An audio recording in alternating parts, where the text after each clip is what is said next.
You're listening to the Voices of the Voiceless podcast with your hosts, Brad Shepard and Jonathan Fisher. I'm searching for love, Brad's searching for optimism, and we're both searching for good wrestling.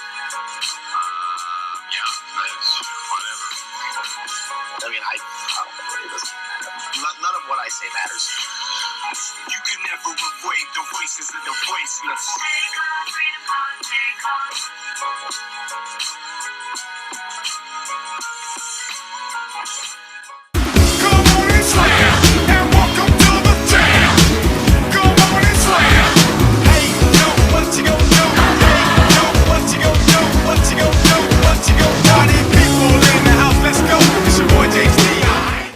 Well, you know, when something's great and you get really excited for it, and then you just get let down after that. Here's a great... What? Yeah, what? Oh, I was going to say, it sounds like you just lost your virginity. Here's the metaphor I was going for. So, your rich grandparent, 1 week, has all these cool things, and she shows you all these cool things, and you're like, oh, that's awesome, and you're so excited. But then the following week you find out that none of it's really that great. It's actually terrible. You know what I'm getting at? I don't. Did you watch Monday Night Raw? I did. You know, last week was fantastic, and I'm John Fisher. This is Brad Shepard, and we all watched. The whole world was watching as they fucked it up. They just took a shit. And I know we're on. So our intern Gary, who puts together our agenda, put that we're supposed to talk small talk first. Let's get the small talk out of the way. Jesse Ventura wants to get into the race. Peyton Manning wants to return, but the Broncos don't want him. And I'm moving to North Carolina in 2 days, tomorrow. So, did I forget anything? Well, I watched the first episode of Fuller House. I know I told you about it, but I haven't seen the second episode yet. Oh, you got to. I'm excited. It's great. Yeah, I'm excited about it. It's great. It's great. They already guaranteed a second season. They got renewed. Did they really? Yep. Awesome. It'll probably and those that like Fuller House, it went for 13 episodes. My guess is it'll be around 23 for season 2. So be on the lookout. But yeah, Fuller House was great. Fuller House was very good. Stephanie Tanner's tits, right? Am I right? Well, you know, that's I guess. What do you mean you guess? What do you mean you guess? All right, yeah, she had some problems in the past. She's on her 4th marriage, and she's only 32. So good for her. 34. Yeah. Methany Tanner. Kinda. Really kinda. No, it's a good story, though, in all honesty. All kidding aside, it's a good story. It is. I like the show, so we'll see what happens. It's going to be fantastic. I like how they called out Mary-Kate and Ashley Olsen for being bitches. That was hilarious. Stuck up bitches because they don't want to do it anymore. Yeah. Fuck them. They don't need them. They got 2 other sets of twins or 1 other set of twins that does the same job. Same fucking job. But That's right. But oh well. Oh well. Yeah, so how about I'll do it this time. How about the tweet of the week this week?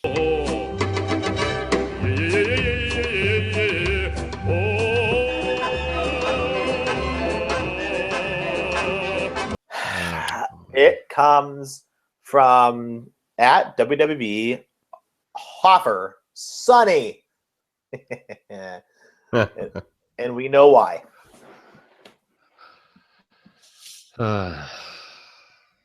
Yeah. Okay. Here, do you sure you still want to read it? Because it's pretty good. There's actually a whole set of tweets. If you're pulling the tweet that I'm thinking that you're gonna pull. Yeah. Okay. So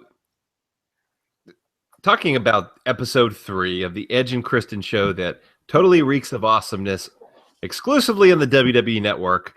It was the end of episode 3, and they did a fake advertisement for Sunny's Miracle Drops with side effects of erratic behavior, cake fancer, and DUIs. Can I set the record straight? I was the first one to report that. I was one of the first ones, and no one gave me credit worth shit.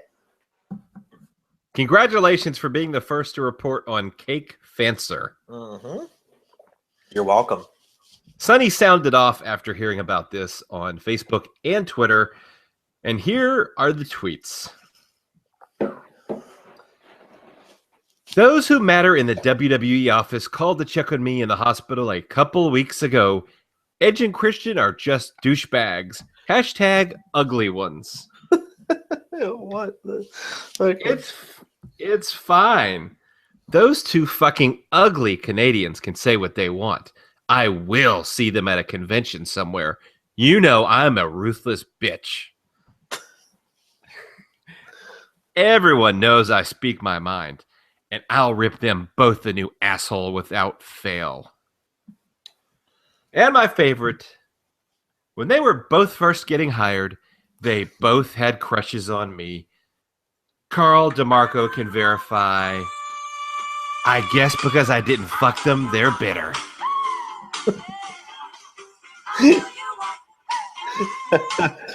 What's her deal, man? Now, I gotta say, Brad, I know you have a heart of all hearts.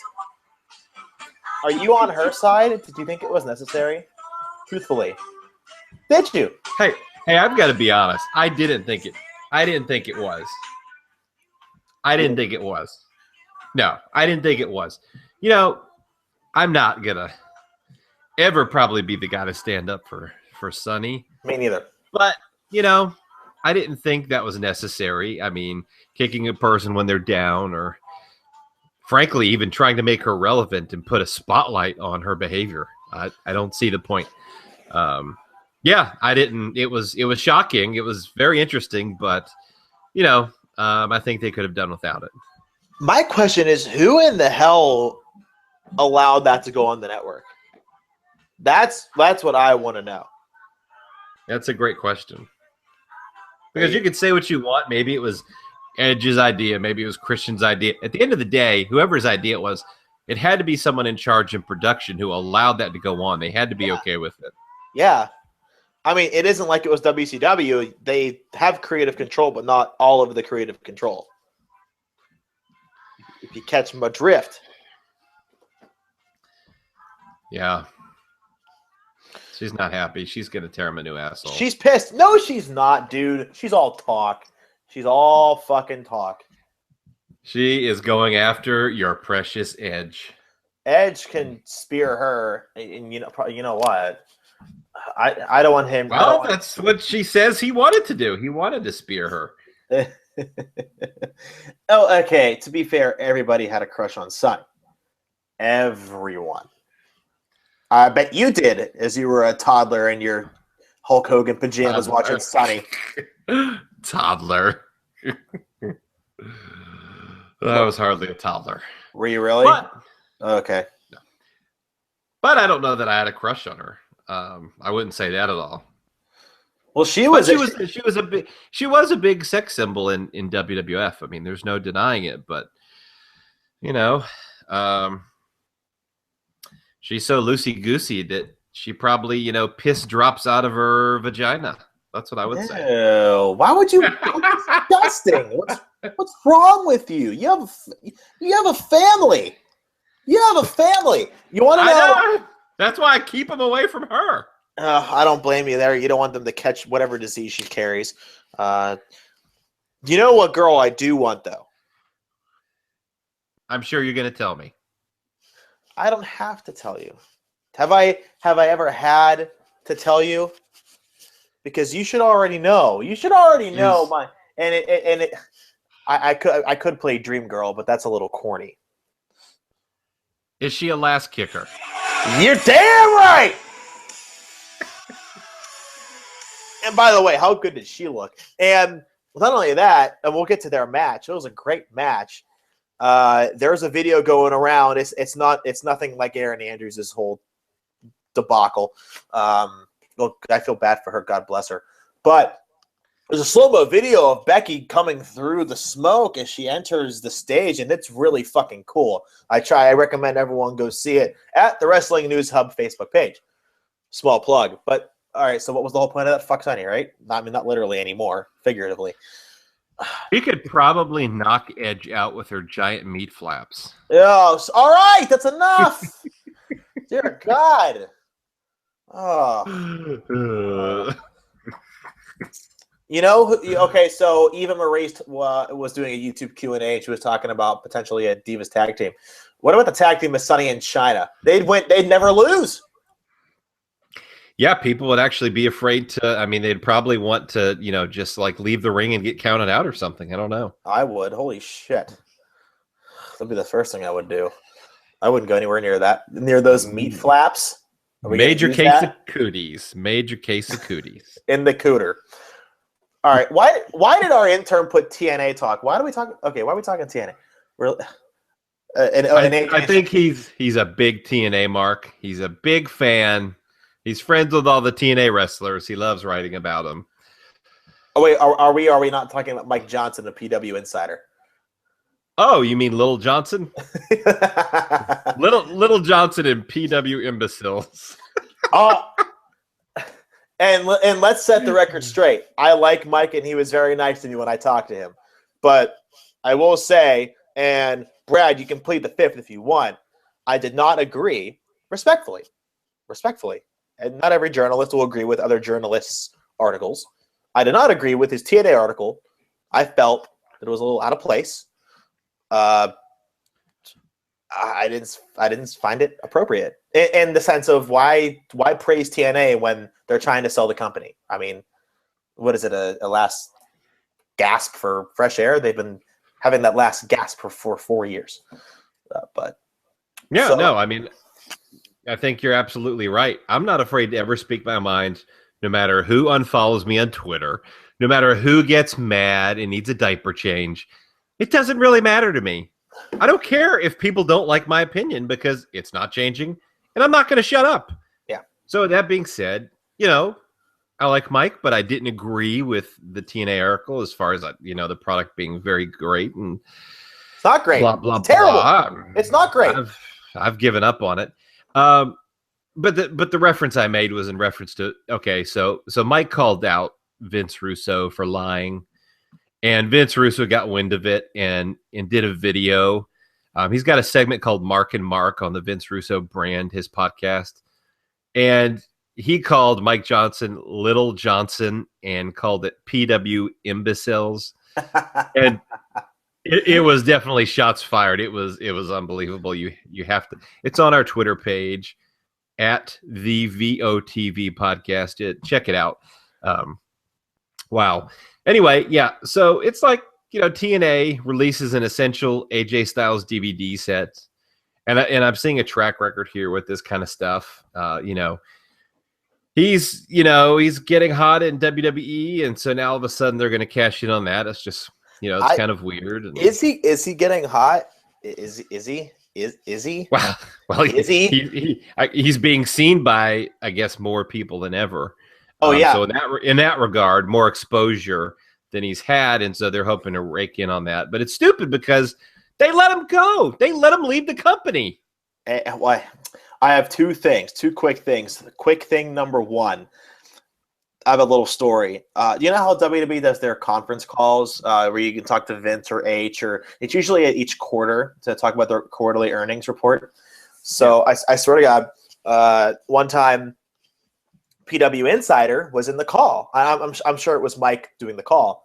So the representative from WWE who says, "This is John Fisher from SE Scoops," and then this is hypothetical. I would then ask a question.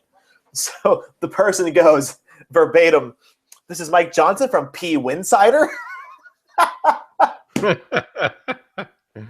So another podcast called the We Watch Wrestling podcast with a former WWE writer, Matt McCarthy. and there's a cheap plug for them. They're fantastic people. He always calls them P Winsider, and I find it funny. Another quick little quip is that Impact Wrestling, according to the TopSchmuckPress.com, their February 23rd edition on Pop TV, which nobody has, brought in an audience of 210,000 viewers for the first airing of the show. This was down compared to last week's. 273,000 on the 16th. Can you believe that Dixie Carter promised 1.3 million people would watch that show? That's what she told Pop TV executives. And she lied. Honestly, she lied. That if I would have been told that straight up, even if I wasn't a wrestling company, all I have to do is look at their history of their ratings and tell that they're not going to get that. So either Pop TV is really stupid, or Dixie's very good at getting what she wants. And let's trust me, honey, sorry, you're not 30 anymore. Not happening, all right? Yeah, I mean, they've got some – they're going back to the Impact Zone, which is very interesting. And so they've got some tapings March 12th through 15th. But no talent have been given any travel info yet. Now this is tapings for the Impact weekly show, and also like some one-night only stuff that they're required to do by contract. So they have to bring – you got some talent that live in the area that can drive, but you've got some talent that needs to fly in as well. They've gotten no travel information yet. Here we are. We are literally 10 days away now as we record this on March 2nd from the first day of taping, and there is no travel info to these wrestlers yet. Yeah. This is just, it's a giant clusterfuck. And then Kurt Angle says in an interview with ESPN UK, he admitted, I had a concussion, and they let him wrestle the next night. The next fucking night. After he gets a concussion, they let him wrestle. The guy wrestled multiple matches. What's their concussion protocol? They don't have one. I feel like that's an obvious statement. They don't have one at all. Isn't that a bummer? Why can't Dixie get a concussion and forget she has a wrestling promotion?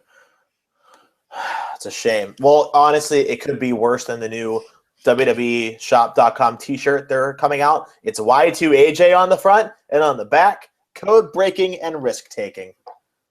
I'm looking at it right now. I can't make this up.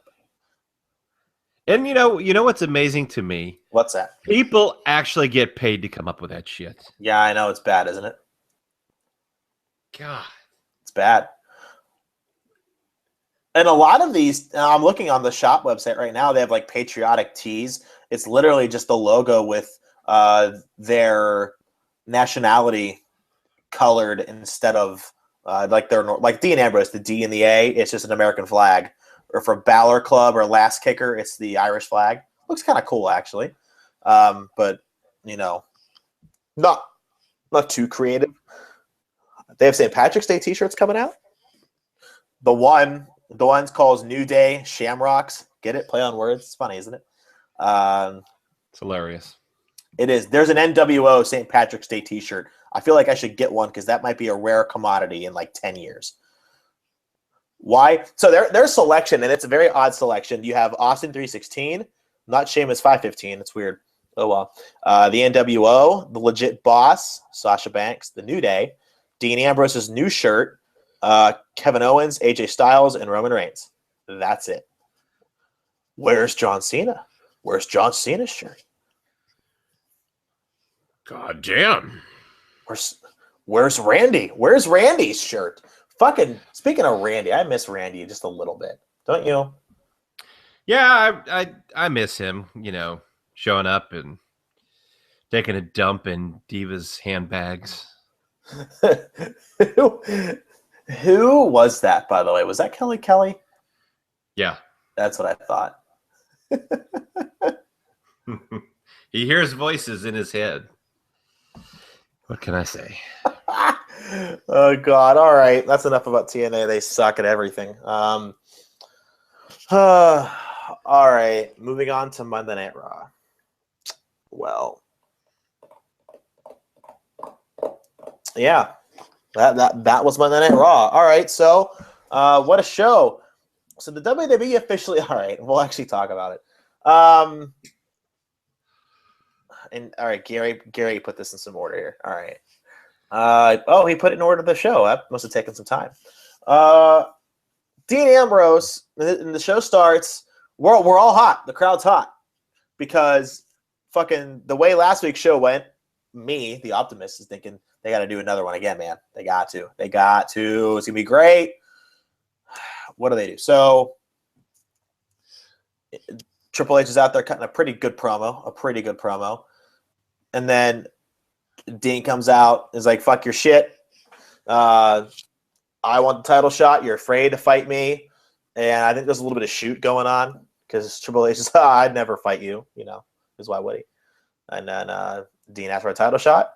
H is like, I'll let you know by the end of tonight. I feel like that got nowhere, except for a main event match against Alberto Del Rio, and the crowd gasped in sarcasm because really, where's the threat? It was a miss, but it was I shouldn't say that. It was a hit.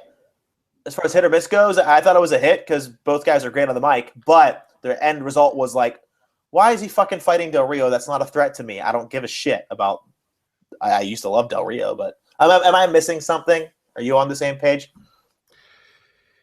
Yeah. When I looked at who may win and who may lose, one thing came to mind. You look at me and you look at Small Joe, and you can see that statement is not true. See, normally if you go one-on-one with another wrestler, you got a 50-50 chance of winning. But I'm a genetic freak, and I'm not normal. So you got a 25% at best at beating me. And then you add Kurt Angle to the mix, your chances of winning drastically go down.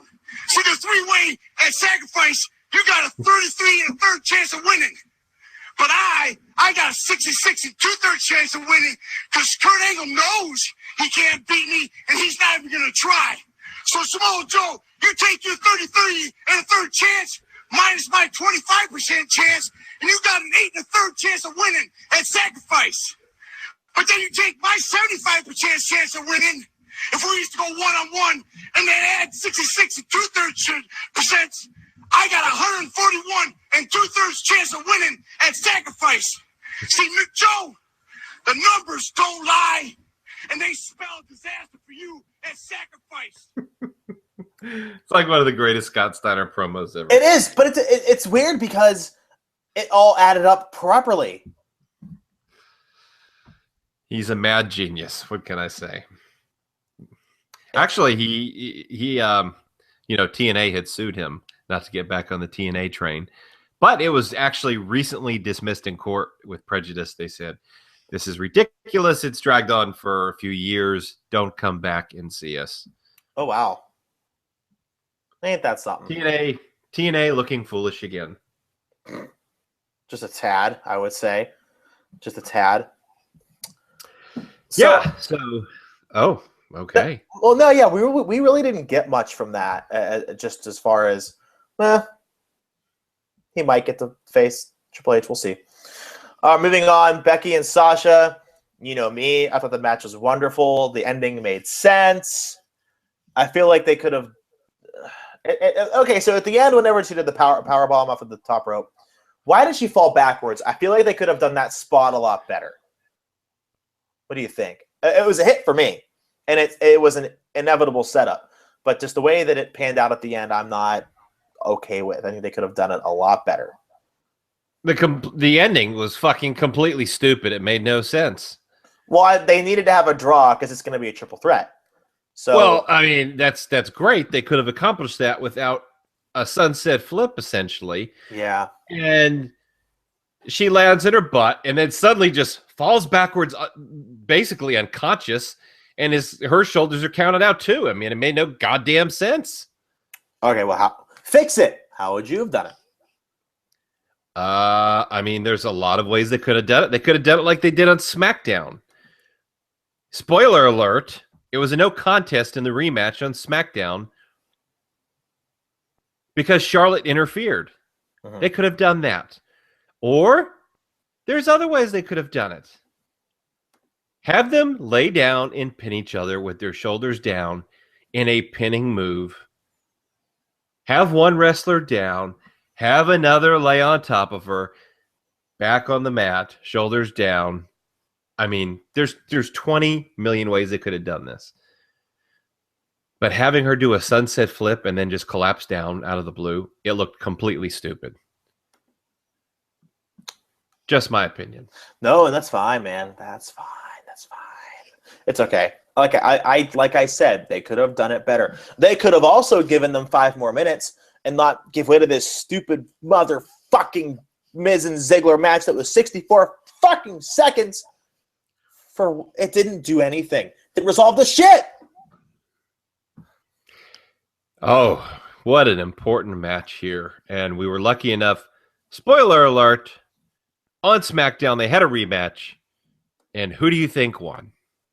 The Miz by roll. Oh, on SmackDown, Ziggler. You got it. Oh, boy. Dolph Ziggler won in about the same time that Miz did, 64 seconds. With, I believe, also a roll-up pin. It's fucking bullshit, dude. This is like mindless, brainless booking. That's what this is. This is very lazy. It's unbelievable. It's unbelievable. They don't care. They don't fucking... Oh, and more 50-50 booking took place later on tonight. But why? Why? And it's always with a fucking roll-up. I don't understand. It just makes me so mad. Why did Ziggler sign that contract? Holy fuck. That's the most dangerous move in pro wrestling, the roll-up. The roll-up, I know. Oh, Jesus. Okay. So that was a miss. That really made me mad. Next up, Stephanie came out, talked about her Legacy of Excellence Award. She was about to go into the speech that she was going to make last week and ended up cutting a very good heel promo. Excellent diction, excellent tone. Pacing was great. I was extremely impressed. And Steph's never been bad on the mic. We bash her because this is the same fucking shit every week. But I really liked it. I really liked her promo. Sent the message across. Yeah, I thought it was possibly her best promo ever. Normally I'm normally a critic of it because not that she isn't good at promos, but it's always emasculating, especially male talent with no payoff. But this time she was emasculating her brother. This time, everything she did made sense. Everything she did came off as unscripted. It came off as the worked shoot that it was. It was relatable. It was real, and it was a home run. I was a big fan. Me too. Absolutely. Absolutely. I thought it was wonderful. I really did. I thought it set up what was supposed to be great. But it wasn't. The League of Sorrows making Cesaro's hand gesture. Now, good catch, Gary. Let me get a raise, pal. What is this? Great job. What is that shit? Yeah, they were making Cesaro's hand gesture, and it's like, well, they're the League of Nations, so they're the faction of different countries outside of USA. The League of Extraordinary Accents. Yeah. And which of course the whole concept is stupid, but it makes me concerned, frankly, that Cesaro is going to return soon and join the League of Nations faction.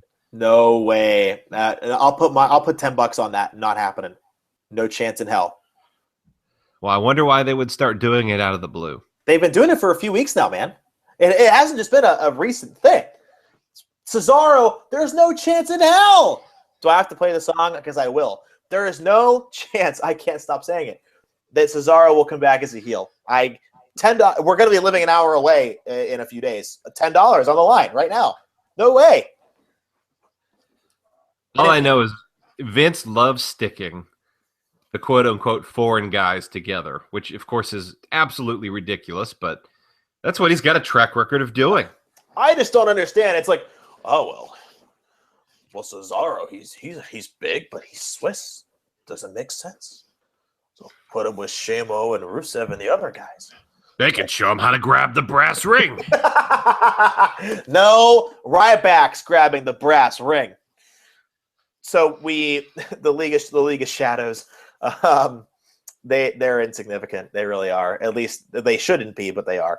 Kalisto, U.S. champ, in a tag match, they lost. No, did they lose? They lost. He got pinned by Rusev and Sheamus. I had that match on mute. I don't blame you. I was watching something else while that match was going. I was watching something on my iPad, and I know you feel the same way. Do you want to input your opinion? What was the point of him beating Alberto Del Rio? Kalisto, there wasn't one. There was a reason as to why. No, there's no reason. I can't even make up a funny or even lame excuse. There's no reason. He loses tag match. It's like, and on Raw, Michael Cole called him Sin Cara. Because, usually that's JBL. They all look alike. Usually it's JBL doing that. But fuck him, it sucks. I just don't know what to do. I try to. Kalisto was okay. The Lucha Caras were fantastic in NXT. They were awesome. Their feud with the Ascension was stupendous. I was going to say superb, but stupendous came out. Either way, it's not as bad as Ryback. The big guy. He just almost nothing is as bad as Ryback, to be fair. You're right. Maybe that Lana and Brie Bella promo. Oh my god. Nikki and Bryan are doing just fine. And I heard someone else talking about this earlier. It's always funny, and this is where I wish the interview would have gone with Brie and Renee Young. Brie should have said, I always see Bryan and Nikki together, and when they are, they're always very sweaty, and they seem like they're exhausted. And they're working hard. And then what did she say a few weeks ago? Bryan's very much alive. He's not dead. So what is it like? Are Brie and Nikki maybe? Are Bryan and Nikki have something on the side? Because Cena doesn't know. He's too busy being great somewhere else. I just said, I'll drop my iPad. Damn it, Gary. I just have a feeling that I wish Renee would have asked, so why are Bryan and Nikki always together? Have you ever thought of that? On the next Total Divas.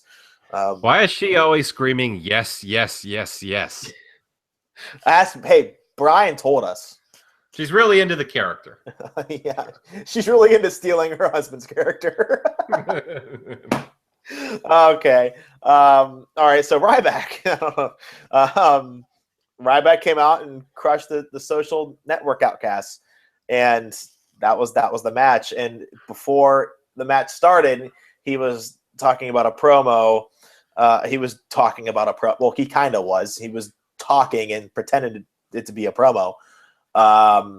Wasn't very good. Very monotone. He's like, "Oh, I'm gonna grab the brass ring. I'm right back. I don't care anymore. No more tag team bullshit. Fuck everyone else. Like, we don't care. We don't." I'll say this, okay? What's that? The way they booked him on Raw was the best that they've booked him in a long time. So it was more effective. But yeah. I'm just not really into Ryback. And I'm hearing reports. Me too. From a dirt sheet that he'll be an opponent for Roman Reigns in the future. Honestly, that could be a good thing because that could mean Roman's not winning the title. So let's keep our fingers crossed. Which means Dean will have the title. Ooh, let's be patient. Let's be very patient. All right, Y2AJ. That's all Gary wrote. Okay, the Big Show beating Y2AJ beat the New Day in a non-title match, not for the titles. There is a title match between the two next week on Raw. Yeah. Not for Road Woodstock on the 12th. I don't know what to think. Is Jericho going to swerve? I really hope so. They should not be a thing. I hope so, but at the end of the day, I really don't need to see this match yet again either. Me neither. It's like, could you not come up with something more original? And maybe this is all part of their plan to have them be part of like the Intercontinental Championship multi-person match, because I believe that's what they're going to do. Probably. more than likely. Yeah. Who knows? I'm just, wish they'd try something a little different, because when you have the same match twice a week on TV for weeks, people get a little tired of it. Well, I think that's where our next feud is going. But by the way, remember, Brad, Y2AJ is pushing T-shirts. Damn it. So that could mean it's something entirely, and people don't think about it that way.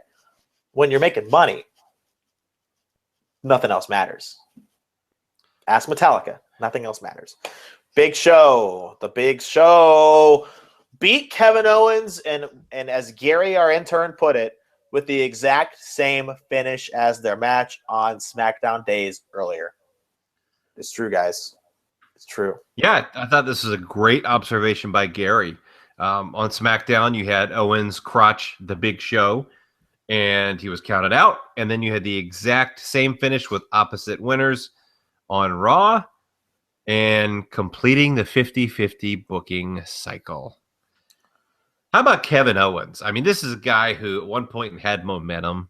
Intercontinental Championship. Wait, he is the Intercontinental Champion.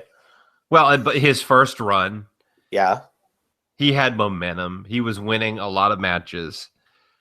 And now the booking of him, his momentum has changed. He's losing a lot more now. Remember, hey, wins and losses don't matter. Yeah. Oh, you didn't know. Just a story. Wins and losses do not matter. Trust me. Road Dogg read my column. They don't matter. But I thought Big Show put over talent. But okay, then I keep going back to the wins and losses don't matter, because it's just the resolution of the story that matters. So as long as Big Show's putting Owens over in the long run, doesn't matter, right? Right? Wrong. Oh, well, that Road Dogg thinks that's right. Main event time. Well, it's like, okay, maybe someone should give Big Show the memo. Don't go on a podcast and say you never win anymore. And then you start, and then you're on, you're on fucking a winning streak. I haven't won a match in 4 years. Yeah, I think you won a match last week, bud. Sorry. I think he was drunk. He was clearly drunk. Off of the Stone Cold IPA podcast. Yeah. What? Just okay. That beer does look really good. What? I'm a big IPA fan. This Raw dragged on a lot. It did. It really did. The first hour was really pretty good, and then it died a horrible death. Well, no, the Miz and Dolph Ziggler thing, that was pretty awful. It was okay. It was terrible. It was awful. There's no reason for that. Give me one logical reason why the Miz has to roll up Ziggler in 64 seconds. After Ziggler, off camera, cut a promo on him saying he's not a real wrestler. So that Ziggler could turn around and do the same thing on SmackDown. All right, do you truly think that sometimes before creative meetings that they'll flip a coin to see who wins the match? I'm not kidding. Well, I guess it's either that or they read the dirt sheets and say, what can we do to piss them off today? I don't think they would actually do that. They don't have the time, because they write Raw an hour before Raw starts. Like, they don't have any other time. They don't have time. Okay, Dean Ambrose and Alberto Del Rio is the main event. Del Rio does his really stupid fucking finish move on the outside on the barricade. And I've been talking about that for weeks, by the way, on this podcast. I'm glad to see you finally jumped on the train. It is really because someone's tweet put it into perspective. The receiver of the finishing move has to hold himself up while he takes it. It's so stupid. You can't do anything about it. If they're really that incapacitated, why don't they just? They're going to be on the ground. Del Rio can put their feet in the middle rope till the cows came home. But as far as the rest of their body, it doesn't mean anything. It's just so bad. It's so bad. It's just so bad. All right. So Dean and ADR, they tussle. Triple H comes out, starts to beat up Dean, and then he says, "Oh, so you're on." That was that. That was really it. And they later on announced that it'd be at the WWE Roadblock live event from Toronto, Ontario, Canada, on the 12th at 8 o'clock on the network. Speaking of that, yeah, so that's going to happen. That's a thing. In addition to that main event, the Rico Coliseum's website, that's the Coliseum in Toronto where they'll be at, is advertising the following card: Roman Reigns versus Sheamus. The highlight reel with Chris Jericho, Brock Lesnar with Paul Heyman versus Luke Harper with Bray Wyatt. And appearances by The New Day, The Miz, The Usos, Paige, and your favorite, Brie Bella. Also, they just announced tonight on NXT that the Vaudevillains will be taking on the Revival. So Dash and Dawson will face Enzo and Cass at Roadblock for the tag team titles. Yep. And I just heard earlier this evening that Sami Zayn would be on the WrestleMania card. That'll be crazy. I don't know how, but I would like to wait and see. I really want to wait and see for that. I hope it happens. It's not going to be against Owens, but maybe he'll be in there in some capacity. We didn't even touch on the Undertaker situation. What the fuck was that? What was that about? They had a chance there, okay? They had a chance to tell a story, to connect the dots. Yeah. Are you telling me the Undertaker is just going to take marching orders from Vince McMahon and do his bidding? No. Connect the dots for me, okay? Just tell me the story. Connect the dots as to why he's doing this, why he's going to listen to Vince McMahon, why he wants to do this, and instead we get essentially a one-sentence, "The blood will be on your hands. Rest in peace." Yeah, his entrance was longer than his actual time in the ring. Oh, absolutely. It was a total miss for me. Me too. You know, come on. There's still 4 weeks left before Mania, so there's some time. But, I mean, come on, guys, pick up the pace. Last but not least, before we end the podcast, we have adult things to do, guys. And Gary needs to get our coffee. It's going to be a late night. Linda McMahon was recently on the Home Shopping Network, and according to one fan watching, she told the audience she will be at WrestleMania 32 and on camera. So do you think it's going to be Vince and Taker's corner and Linda and Shane's? I think so. Well, maybe Linda gets involved. Maybe even if she's not in a corner, maybe she interferes. Maybe she begs and pleads the Undertaker not to send her son straight to hell. Well, if she or something like that. If she can get her voice that low, then maybe. All right. Well, that was a podcast, huh? That was a podcast. Next time you'll be hearing from us, we'll both be in the same state. Brad, where can we find you on the internet? You can't, but you can find our official Twitter account, which I do tweet from. I love getting friend requests, DMs. I love blocking people. Yeah. I love discussing opinions and muting people. And you can do all of that with me at the VOTV podcast, Voices of the Voiceless, at the VOTV podcast. And you can find me at John Fisher IQ. Talk to me, tweet me, follow me, block me. Ain't you want to be me every single day of the week? Anything else before we go, Brad? Let's make wrestling great again. Alongside Donald Trump. We will see you all on the campaign trail towards WrestleMania. Stick with us. We'll see you then. Good night, America.